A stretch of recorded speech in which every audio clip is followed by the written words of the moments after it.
monde, bienvenue sur ma chaîne YouTube, c'est Jeanne. Si tu me connais pas, écoute, bienvenue sur ma chaîne YouTube. Ici, sur cette chaîne, on ne parle que de Dieu. J'espère que vous allez bien, ça fait un petit moment que j'ai pas fait vidéo face cam. Enfin, si je me trompe pas, ça fait un petit moment déjà. Et en tout cas, aujourd'hui, j'avais à cœur de vous parler d'un sujet qui nous arrive presque un peu tous, plus ou moins. C'est quand on n'arrive pas à prier ou quand on n'arrive plus à prier. Comment faire? Et peut-être que tu es dans ce cas actuellement, tu te sens éloigné de Dieu, tu n'arrives pas à prier ou tout simplement tu n'arrives plus du tout à prier parce que tu t'es éloigné de lui. Tu as même peut-être l'impression que tes prières n'ont plus aucun sens. En tout cas, si c'est le cas, si tu te sens visé par cette vidéo, sache que tu n'es pas seul, Dieu est avec toi, il est avec nous. Alors, je te propose dans cette vidéo, ce qu'on va faire, c'est que moi je vais te dire comment cette perte de foi, enfin cette perte de prière arrive, ce que dit la Bible également à ce sujet-là, pardon. Et en dernier point, comment retrouver cette vie de prière avec le Seigneur Jésus. Donc c'est important de bien rester jusqu'à la fin. Et d'ailleurs, je vais t'inviter à t'abonner sur cette chaîne YouTube et à t'abonner à cette chaîne YouTube, plutôt c'est plus français, et à liker cette vidéo si ça t'a plu et aussi à la partager également à tes amis ou même à des non-croyants. Voilà. En tout cas, j'espère que vous allez bien et si vous avez besoin de prière ou quoi, n'hésitez surtout pas à les mettre en commentaire, c'est avec plaisir si on peut prier les uns pour les autres, c'est vraiment fait pour ça. Donc sans plus tarder, commençons la vidéo. Pourquoi tu n'arrives pas à prier ou plus à prier? J'ai noté qu'il y avait 4 points qui peuvent causer cette perte de prière avec le Seigneur Jésus et en premier lieu, je dirais que c'est la fatigue ou le stress. Les émotions assez négatives peuvent être un frein avec le Seigneur Jésus. En fait, c'est dans nos moments de vie où tout est chargé, où on est rempli de travail, où on est angoissé par des deadlines, où il y a des choses qui sont imprévues dans nos vies, qu'on perd toute l'énergie mentale à la prière. On s'efforce vraiment à tout gérer seul, on porte ce poids lourd sur nos épaules et on oublie complètement Jésus, en fait, que lui seul peut nous enlever tout ce fardeau sur nous. Donc ça, la fatigue et le stress peuvent être vraiment un frein à notre vie de prière, vraiment. Deuxième option qui peut te freiner dans ta vie de prière, c'est le découragement et le doute. Ça peut arriver que peut-être parfois tu te demandes, est-ce que vraiment Dieu m'écoute là? Est-ce que vraiment il entend mes prières? Parce que j'ai l'impression qu'il réceptionne pas trop ce que je suis en train de lui demander, quoi. Et en fait, tous ces doutes-là par rapport au Seigneur, parce que tu as l'impression qu'il t'entend pas, peuvent t'amener ce doute et donc freiner justement aussi également à cette vie de prière avec ton Père Céleste. Et ça, évidemment, qui c'est qui trouble ton cœur? C'est le diable, parce qu'il n'a pas envie que tu aies une vie de prière avec ton Créateur. Donc pour moi, c'est peut-être cette raison-là aussi que tu as plus trop envie de prier ou que tu n'arrives pas du tout à prier parce que tu te poses quand même des questions. Troisième, et pour moi, c'est, je pense, vraiment le plus évident et pour moi ça m'arrive vraiment souvent, c'est à cause du péché ou tout simplement le sentiment de culpabilité. Je sais pas toi, mais moi quand je m'éloigne de Dieu ou quand je m'éloigne de lui, j'ai ce sentiment de culpabilité où je me dis en fait je suis trop sale pour venir à lui, j'ai vraiment du mal parce que en fait je suis honteuse et je me dis mais Dieu il mérite tellement mieux que moi que en fait voilà, j'ai ce truc là, mais c'est complètement faux et encore une fois c'est le diable qui met cette idée là dans nos têtes. Alors que c'est pas du tout vrai, on n'est jamais trop sale pour venir à lui justement. En fait, rappelle-toi ceci, Dieu est toujours là à te pardonner. En fait, il attend que tu lui tendes la main et pour la saisir en fait, à ce que tu puisses revenir à lui. Bien sûr, il faut demander pardon avec un cœur sincère, pas avec hypocrisie parce que tu te dis ok c'est bon je faute donc Dieu peut me pardonner parce que il est miséricordieux et il me pardonnera toujours. Non, évidemment, tu peux pas duper Dieu en fait, tu peux pas être hypocrite. Dieu connaît nos cœurs, il nous connaît parfaitement. Donc voilà, si tu es dans ce cas-là, si tu te trouves dans ce cas-là et que tu te dis, mince, qu'est-ce que je fais Dieu, comment sortir de là? Vraiment, je me sens trop sale, je me dis, mais je mérite pas en fait la grâce de Dieu. Non, écoute pas cette voix-là en fait. Là, le diable il est en train de te dire des mensonges, il est en train de te dire des mensonges. Exprime-toi à Dieu et demande-lui pardon. Avec des paroles simples, pas besoin de sortir des grands mots, non pas du tout. Dieu il veut notre sincérité, il veut notre simplicité telle que l'on est, vraiment. Quatrième point et dernier point sur lequel peut-être tu as du mal à prier, c'est que tu as une routine, devenue vide, creuse. En fait par là je veux dire que pour certains la prière peut sembler répétitive. Je vais mieux m'exprimer, pardon, excusez-moi. En fait on a l'impression de sortir tout le temps la même prière. Et du coup, on perd le fil et on se dit mais en fait je dis tout le temps la même chose. Dieu, je sais pas trop s'il m'écoute. Et donc si tu te trouves là-dedans, dans ce genre de choses, à te dire mais punaise, en fait je dis toujours la même chose, je sais pas trop quoi dire, de toute façon est-ce que ça sert vraiment à quelque chose que je prie? C'est à ce moment-là que tu dois renouveler ta relation avec le Seigneur, que tu dois te repentir, demander pardon et méditer encore plus les Saintes Écritures, donc la Bible, pour renouveler ta relation avec ton Créateur. Donc maintenant, après avoir vu ces points-là, sur ce qui pourrait freiner dans ta relation avec Dieu, enfin la prière que tu as avec lui, on va voir ce que dit la Bible à ce propos. Donc laissez-moi récupérer ma Bible d'abord. J'arrive tout de suite. C'est bon, j'ai ma Bible avec moi, c'est plus simple. Donc ici je vais te sortir 3 versets clés qu'exprime la parole en fait concernant la vie de prière avec Dieu. Donc déjà on va commencer par le livre de Romains où Dieu en fait il sait parfaitement nos faiblesses. Alors attendez, je retrouve tout ça. Il connaît nos faiblesses et il les comprend. Et ça c'est incroyable. Alors attendez.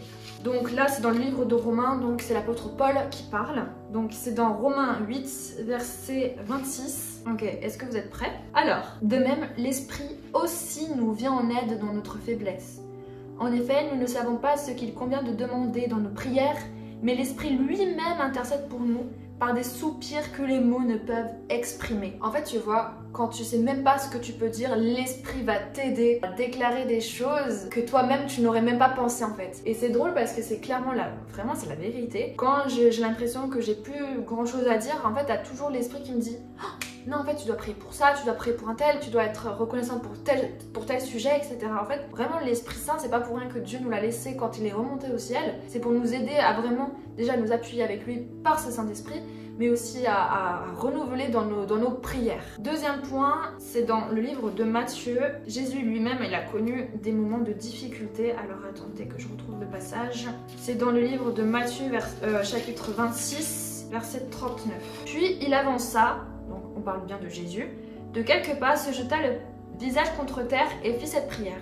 Mon Père, si cela est possible que cette coupe s'éloigne de moi, toutefois, non pas ce que je veux, mais ce que tu veux. Donc là, on voit clairement que Jésus priait vraiment avec ardeur, faire la volonté de son Père. On voit clairement qu'il sait, il connaît les luttes que l'on peut avoir dans nos prières. Et pourtant, malgré tout, il a choisi de s'abandonner pour suivre la volonté de Dieu. Et dernier point, Dieu reste fidèle. Même quand on vacille, même quand notre foi vacille, même quand on n'arrive plus à prier, Dieu reste fidèle malgré tout. Et je trouve ça incroyable. Donc je vous invite encore à ouvrir vos Bibles. Dans 2 Timothée chapitre 2 verset 13. Si nous sommes infidèles, lui reste fidèle, car il ne peut se renier lui-même. Et je trouve ça merveilleux de se dire que Dieu ne nous abandonnera jamais. Jamais il nous laissera tomber. Et même si tu te sens loin de lui, ça c'est un truc malade, si je puis dire. Donc maintenant que l'on connaît toutes ces vérités par rapport à la Bible, comment faire pour renouer nos liens avec lui, comment faire pour prier de nouveau, à nouveau, pour retrouver cette relation que l'on a perdue ou qu'on n'a jamais eue. Voilà, donc c'est dans ce 3e point que je vais vous expliquer tout ça. Premier point, sois honnête avec Dieu. Je pense qu'on devrait arrêter d'essayer de bien prier, même en public. Quand on est tout seul, on est un peu plus confiant quant à prier, mais quand on est en groupe, justement, c'est là qu'on essaie de sortir les bons mots. Non. Encore une fois, comme je vous l'ai dit au tout début de la vidéo, essayez d'être sincère, de parler comme vous parlez d'habitude, parce que Dieu vous comprend et Dieu vous connaît parfaitement. Tout simplement, parle à Dieu comme si tu parlais à un ami.